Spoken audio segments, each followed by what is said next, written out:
Now, you know, one of the big questions that we always have on this show is not what is a woman, but rather, why is it that when people enter the confines of a legislative assembly, they seem to forget all definitions of biology?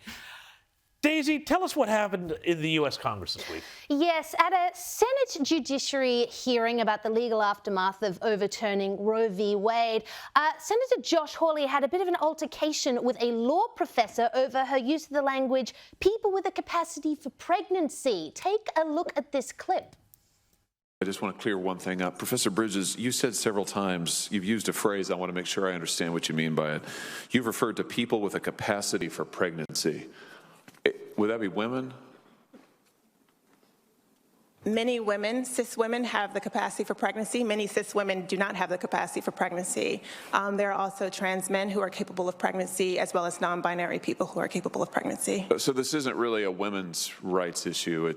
We can recognize that this impacts women while also recognizing that it impacts other groups. Those things are not mutually exclusive, Senator Hawley. Now, that clip actually deteriorated from there and the woman became quite hysterical.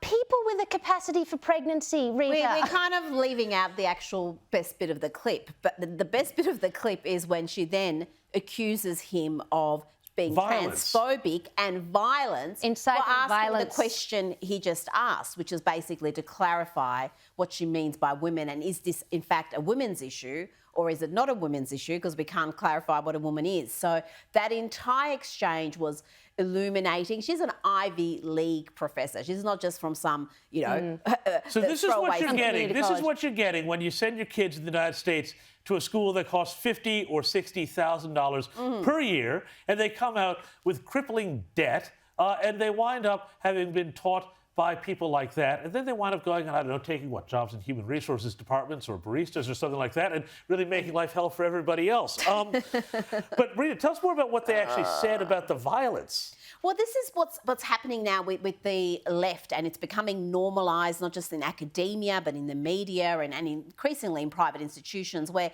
any question, no matter how rational and mild, is characterised as harmful, violent, and words of violence, hate remember? Speech. And that's what she did there in that exchange, and then it just was disturbing. And you're right, you know, parents work their whole lives in America and their kids work their butts off to be able to go to Ivy League school, and that's what you cop there. That is, I think, something that you've got to consider, because this insanity is being normalised every day. And right here in Australia, I got an email the other week from a nurse, Helen, or I can't remember what her name was. She had she, her pronouns in her email address. Oh, for goodness sake. Really, Helen? But why? Helen is not an ambiguous name. No, I think I know.